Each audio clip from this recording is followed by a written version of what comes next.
Hi guys! So, welcome to my vlogs. For today's video, pag-usapan naman natin ang about sa Schengen visa.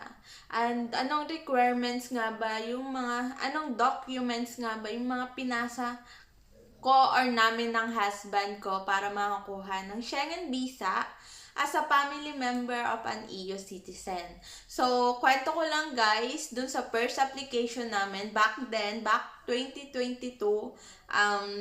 hindi ko pa siya husband that time and na-refuse kami, and reason ng refusal is, yun nga, no intended to go back to the Philippines. So, kung sakali mag-a-apply kayo guys, ng Schengen visa, make sure na makakapag-provide kayo ng strong ties. Strong ties na talagang uuwi kayo sa Pinas kasi ang Europe ay medyo mahigpit talaga sila. And yes, nakakuha po ako ng Schengen visa as a family member of an EU citizen. Type C. Type C visa yung sa akin, visit visa. And yan, ang mga requirements na sinubmit ko lang sa BFS ay wait lang guys ay application form, tsaka yung pictures. Basta may size silang sinusunod sa Denmark. And my passport, photocopy, and passport stamps. And my husband, photocopy of his passport and his passport stamps. And also, itinerary ticket. Nag-submit din ako ng ticket ng husband ko as supporting documents kasi that time is umuwi siya, nagbakasyon siya sa Pinas and sabay kami pumunta dito sa Denmark. So, yun. And also, invitation letter or BU2 form. What else? Hindi ako nagpasa ng travel insurance kasi based sa website ni Denmark, ng Danish Embassy, no need for documentation for travel insurance. It's ganito. And also, hindi rin ako nagpasa ng bank statement or bank statement ni husband. Hindi ako nagpasa.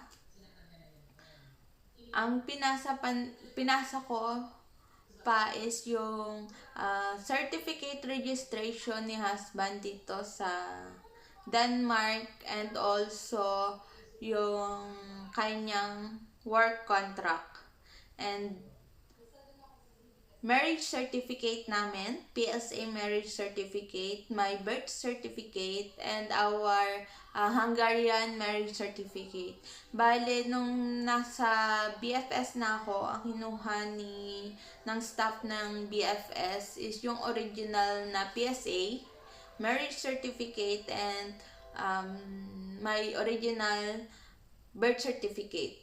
Pero photocopy lang yung kinuha niya sa Hungarian and my NBI. And nag-submit din kami ng pictures na magkasama kami, and also pictures na kasama niya yung family ko. Kasi syempre gusto naming mapakita talaga na hindi yung marriage namin is totoo. Kumbaga hindi fake. And yun naman yung nakalagay dun sa website na nabasa namin na kailangan ma-provide namin o may pakita namin na hindi for inconvenience yung marriage namin. So, pinasa ko siya nitong 20... Nagpasa ako 2024 nitong June 7.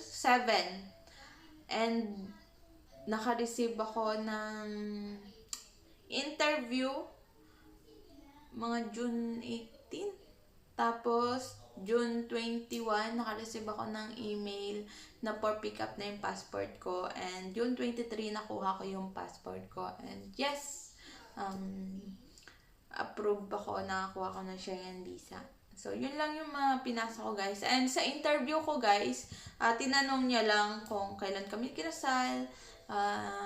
Parang binerified niya. Kasi yung last na interview ko, parang naka-record siya. Naka-record yung mga interview or mga answers ko before. So, parang binerified niya lang kung tama ba yung mga sinabi ko or kung totoo nagsasabi ako. So yun, smooth naman kasi Pilipino lang din yung nag-interview sa akin and Pilipino lang din naman yung language na ginamit ko.